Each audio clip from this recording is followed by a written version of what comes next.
Woman secretary Vijaya வீட்டுக்கு வராங்க. உடனே விஜயா பார்த்துட்டு, "வாங்க, வாங்க மேடம். நான் சொன்னதெல்லாம் யோசிச்சு பார்த்துருப்பீங்க. ரோகிணிய பத்தி உண்மைய புரிஞ்சிருப்பீங்க. என் மேல ரோகிணி குடுத்த கேஸ வாபஸ் தானே வாங்க போறீங்க?" அப்படின்ற மாரி கேட்குறாங்க. உடனே அந்த உமன் ஆஃபீஸர் சொல்றாங்க, "இல்ல நான் அதுக்காக வரல. உங்கள அரெஸ்ட் பண்றதுக்காக தான் வந்திருக்கேன்" அப்படின்றாங்க. "என்ன மேடம் சொல்றீங்க? என்ன அரெஸ்ட் பண்ண வந்திருக்கீங்களா? என்னாச்சு? நான் என்ன தப்பு பண்ணேன்?" அப்படின்னு கேட்குறாங்க. உடனே அண்ணாமலை கேட்குறாரு, "என்ன மேடம் சொல்றீங்க? அன்னைக்கு தான் வந்தீங்க. எந்த பிரச்சனையும் இல்லன்னு சொல்லிட்டு போனீங்க. இப்ப எதுக்கு விஜயாவ அரெஸ்ட் பண்ண வந்திருக்கீங்க?" அப்படின்னு சொல்லிட்டு கேட்குறாரு அண்ணாமலையும். உடனே அந்த உமன் ஆஃபீஸர் சொல்றாங்க, "இவங்க என்ன தனியா மீட் பண்ண சொல்லிட்டு என்ன கூப்பிட்டாங்க. சரி என்னதான் இவங்க சொல்ல போறாங்கன்னு சொல்லிட்டு நான் வந்தா, ஆனா இவங்க எனக்கு காசு குடுத்து லஞ்சம் குடுக்குறாங்க. நான் ஒரு நேர்மையான அதிகாரி. நான் எத்தன பெண்களுக்கு நியாயம் வாங்கி குடுத்துருக்கேன். ஆனா எனக்கு லஞ்சம் குடுத்து நான் இவ்வளோ நாள் செஞ்சு வந்த சேவையே அசிங்கப்படுத்துறதுக்காக பார்க்குறாங்க. இவங்கள கண்டிப்பா இவங்கள அரெஸ்ட் பண்ணியே ஆவணும். இவங்கள மாரி மாமியாருங்க மருமகள குடும்பப்படுத்திட்டு அத மறைக்கிறதுக்காக பணம் குடுத்து மறைச்சிடலாம்னு நெனைக்கிறாங்க. இவங்கள மாரி திமிரு பிடிச்சவங்கள நான் அடக்கியே ஆவணும்" அப்படின்ற மாரி சொல்றாங்க. உடனே அண்ணாமலை கேட்குறாரு, "விஜயா என்ன விஜயா இவங்க சொல்கிறாங்க? இதெல்லாம் நீ பண்ணியா?" அப்படின்னு கேட்குறாங்க. உடனே விஜயா சொல்கிறாங்க, "இல்லைங்க, நம்மள பத்தி தப்பா புரிஞ்சுக்கிறாங்க இவங்க. அதனால இவங்களுக்கு காசு குடுத்தா கொஞ்சம் நமக்கு நல்லது பண்ணுவாங்கள்ல அப்படின்றதுக்காக தாங்க குடுத்தேன்" அப்படின்ற மாரி விஜயா சொல்கிறாங்க. உடனே அண்ணாமலை சொல்றாரு, "விஜயா உனக்கு கொஞ்சம் கூட அறிவே இல்லையா? எப்பவுமே நீ நேர்மையான வழியில போக மாட்டியா? அன்னைக்கு தேவையில்லாத மனோஜ் நீயும் பண்ணதுனால தான் இன்னைக்கு இவ்வளோ தூரம் வந்து நின்னுது. தேவையில்லாம இன்னும் தப்பு மேல தப்பு பண்ணிட்டு போறியே! உனக்கு கொஞ்சம் கூட அறிவே இல்லையா?" அப்படின்ற மாரி அண்ணாமலை பயங்கரமா திட்டுறாரு. உடனே அந்த உமன் ஆஃபீஸர் சொல்கிறாங்க, "அன்னைக்கே நான் உங்க மேல ஆக்ஷன் எடுத்திருக்க வேண்டியது. உங்க மருமக ரோகிணி சொன்னாங்கன்னு சொல்றதுக்காக நான் சரின்னு விட்டுட்டேன். ஆனா இருந்தாலும் நீங்க லஞ்சம் குடுக்க பார்த்துருக்கீங்க. இதுலேருந்தே தெரியலையா? உங்க மேல தான் தப்பு இருக்கு. ரோகிணி ஒரு அப்பாவி. அந்த பொண்ண நீங்க எவ்வளோ கொடுமை பண்ணியிருப்பீங்க?" அப்படின்ற மாரி அந்த லேடி பேசுறாங்க. உடனே மீனாவும் முத்து சொல்றாங்க, "இல்ல மேடம், நீங்க தப்பா புரிஞ்சுட்டு இருக்கீங்க. எங்க அம்மாவுக்கு எதுவுமே தெரியாது. ரோகிணி பத்தி உங்களுக்கு ஃபுல்லா ஒண்ணும் தெரியல. ஆனா அது பண்றது எல்லாமே தந்திரமான விஷயம் தான். ரோகிணி மாரி ஒரு ஃப்ராட நீங்க பார்த்துருக்கவே மாட்டீங்க. நீங்க எல்லா பெண்களுக்கும் விடுதலை வாங்கி குடுத்துருப்பீங்க. ஆனா நீங்க நெனைக்கிற மாரி ரோகிணி கிடையாது" அப்படின்ற மாரி சொல்றாங்க. உடனே அந்த உமன் ஆஃபீஸர் சொல்றாங்க, "ஒரு தப்பு பண்ணிட்டு, அந்த தப்ப மறைக்கிறதுக்காக லஞ்சம் குடுக்குறாங்கன்னா, அவங்க இப்ப எவ்வளோ தப்பானவங்களா இருக்கணும்?" அப்படின்ற மாரி பயங்கரமா பேசுறாங்க. உடனே விஜயா சொல்றாங்க, "இல்ல, இல்ல நான் லஞ்சம்லாம் குடுக்கல. உங்களுக்கு நியாயம் புரியணுன்றதுக்காக நான் உங்களுக்கு குடுத்தேன்" அப்படின்ற மாரி சொல்றாங்க. "நீங்க இதுக்கப்புறம் எதுவும் பேசாதீங்க. இதோ பாருங்க, நீங்க எனக்கு லஞ்சம் குடுத்த வீடியோ எவிடன்ஸோட இருக்கு.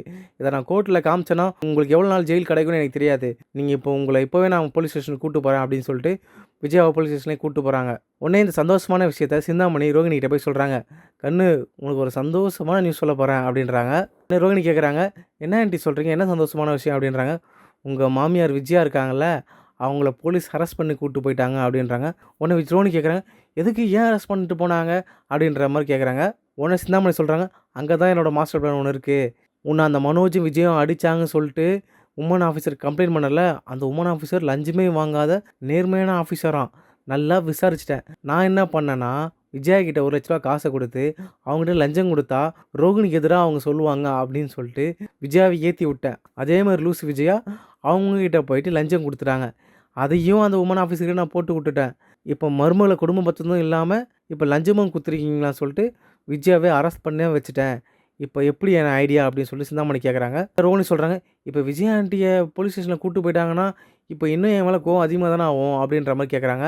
உடனே சிந்தாமணி சொல்றாங்க, "அங்க தான் கண்ணு, இன்னொரு ஐடியா நான் வச்சிருக்கேன். இப்போ விஜயா அரெஸ்ட் பண்ணதுக்கு காரணம் நீ கிடையாது. அவங்க லஞ்சம் குடுத்து அவங்க தான் மாட்டிக்கிட்டாங்க. அப்போ நீ என்ன பண்ணணும்னா, இந்த சமயத்தில நல்லவன் மாரி நடிச்சு, நீ விஜயாவ வெளில கூட்டு வந்தா, உன் மேல கொஞ்சம் கரிசனை ஏற்படும். அப்போ அந்த வீட்டுக்குள்ள நீ போறதுக்கு ஒரு சான்ஸ் கிடைக்கும்ல. அதுக்காக தான் கண்ணு நான் இதெல்லாம் பண்ணேன்" அப்படின்ற மாரி சொல்றாங்க. உடனே ரோகிணி சொல்றாங்க, "ஆன்ட்டி நீங்க பண்ண உதவிய நான் என்னைக்கும் நான் மறக்க மாட்டேன். ரொம்ப நல்ல விஷயம் பண்ணியிருக்கீங்க. இந்த ஒரு விஷயம் போதும். கோர்ட்ல மனோஜுக்கு ஃபேவரா டிவோர்ஸ் கிடைக்கிற மாரி இருந்தது. இப்போ அதுலேருந்து நான் தப்பிச்சுருவேன். இப்போ அந்த வீட்டுக்குள்ள நான் போறதுக்கு ஒரு வழி கிடைச்சிருக்கு" அப்படின்ற மாரி சொல்றாங்க. அப்புறம் மறுநாள் கோர்ட்ல விஜயாவ கூப்பிட்டு கேட்குறாங்க, "நீங்களும் உங்க பையனும் ஒரு பொது இடத்துல வச்சு சாட்டையால அடிச்சீங்களா உங்க மருமகள?" அப்படின்றாங்க. உடனே விஜயா சொல்றாங்க, "ஆமா ஜட்ஜம்மா, நான் அடிச்சேன். உண்மதான். ஆனா அதுக்கான காரணம் என்ன தெரியுமா?" அப்படின்றாங்க. உடனே ஜட்ஜி, "அதெல்லாம் நீங்க சொல்லாதீங்க. அடிச்சீங்களா இல்லையா மட்டும்னு" கேட்குறாங்க.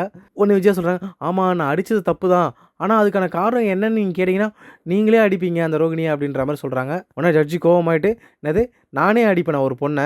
உங்கள மாரி புத்தி இருக்குன்னா, எனக்கும் அந்த மாரி புத்தி வருமா? மருமகள கொடுமை பண்ணதும் இல்லாம, ஏன் அந்த கொடுமை பண்ணீங்க அப்படின்னு கேட்க வந்த ஆஃபீஸருக்கு லஞ்சம் வேற குடுத்துருக்கீங்களா?" அப்படின்ற மாரி கேட்குறாங்க. உடனே விஜயா சொல்றாங்க, "இல்ல அது வந்து ஒரு அன்பளிப்பா தான் குடுத்தேன். நான் லஞ்சம் குடுக்கறதுக்காக குடுக்கல" அப்படின்ற மாரி விஜயா சொல்றாங்க. உடனே ஜட்ஜி சொல்லிடுறாங்க, "என்னவா இருந்தாலும் தப்பு. நீங்க ஒரு ஆஃபீஸருக்கு லஞ்சம் குடுத்ததுக்காக எத்தன வருஷம் தெரியுமா நீங்க ஜெயில்ல இருக்க வேண்டியது இருக்கும்? மருமகள கொடுமை பண்ணியிருக்கீங்க. எல்லா தப்பும் பண்ணியிருக்கீங்க. உங்கள மாரி மாமியார் இருக்கிறதுனால தான் இன்னைக்கு பெண்களுக்கு ரொம்ப மரியாதை இல்லாம போச்சு சமுதாயத்தில அப்படின்னு இப்படின்னு சொல்றாங்க. உடனே ஜட்ஜ் ரோகிணிய பார்த்து கேட்குறேன், "ரோகிணி உங்களோட முடிவு என்ன? இவங்கள என்ன பண்ணலாம்?" அப்படின்ற மாரி கேட்குறாங்க. உடனே ரோகிணி சொல்றாங்க, "அவங்க என்ன எவ்வளோ குடும்பப்படுத்தினாலும் அவங்க என்னோட மாமியார் தான். நான் அவங்கள என்னைக்கும் விட்டுக் குடுக்க முடியாது. நான் அவங்க மேல குடுத்த கேஸ்லாம் வாபஸ் வாங்கிக்கிறேன். எனக்கு ஒரே ஒரு ஆசை தான். நான் மனோஜ் கூட சேர்ந்து வாழணும். என் மாமியார நான் நல்லா பார்த்துக்கணும்." அப்படின்ற மாரி பயங்கரமா நடிக்கிறாங்க ரோகிணி. உடனே விஜயா கோவத்த தாங்க முடியாம ரோகிணிய பார்த்து கத்துறாங்க, "ஏய்! நீ ஏடி என்ன நல்லா பார்த்துருப்ப? ஃப்ராடு வாய தொறந்தாலே பொய்யி. இங்கேயும் வந்து நடிச்சு ஏமாத்துறியா?" அப்படின்ற மாரி விஜயா பயங்கரமா கத்துறாங்க. உடனே ஜட்ஜ் சொல்றாங்க, "விஜயா கொஞ்ச நேரம் அமைதியா இருக்கீங்களா? இது கோர்ட். உங்க வீடு கிடையாது. அப்போ நீங்க உங்க வீட்ல எவ்வளோ அளவு குடும்பம் பார்த்துருப்பீங்க பாவம் அந்த பொண்ண. உங்களுக்கு கண்டிப்பா 5 வருஷம் ஜெயில் கிடைக்கும்." அப்படின்ற மாரி சொல்றாங்க. உடனே ரோகிணி சொல்றாங்க, "ஜட்ஜ் மேடம், ஆன்ட்டிக்கு எந்த ஒரு தண்டனையும் குடுத்துறாதீங்க. எனக்கு அந்த வீட்ல வாழணும்னு ஆசை. அவ்வளோதான். ஆன்ட்டி எந்த விதத்திலும் தண்டிச்சிடாதீங்க." அப்படின்ற மாரி சொல்றாங்க. உடனே இத கேட்ட ஜட்ஜு, "விஜயா இங்க பாருங்க. ரோகிணி நீங்க பண்ண தப்பு எல்லாத்தையும் மறந்துடுறாங்க. அப்போ நீங்களும் என்ன பண்றீங்கன்னா, ரோகிணி பண்ண எல்லா தப்பையும் மறந்து, நீங்க ரோகிணி உங்க வீட்டுக்கு கூட்டு போய் வாழுங்க. இல்ல அப்படின்னா உங்கள ஜெயில்ல போடுவேன்." அப்படின்ற மாரி சொல்லிடுறாங்க. உடனே விஜயா சொல்றாங்க, "ஐயோ! என்ன ஜெயில்ல கூட போடுங்க. எனக்கு இவ வேணவே வேணாம்." அப்படின்ற மாரி சொல்றாங்க. "உங்கள மட்டும் ஜெயில்ல போட முடியாது. உங்களுக்கு துணையா இருந்த மனோஜ், உங்க பையனையும் ஜெயில்ல போடுவேன்." அப்படின்ற மாரி சொல்றாங்க. உடனே விஜயாவும் மனோஜும் யோசிக்கிறாங்க, "என்னடா நம்ம 2 பேரையும் ஜெயில்ல போட்டுருவாங்க." அப்படின்ற மாரி யோசிக்கிறாங்க.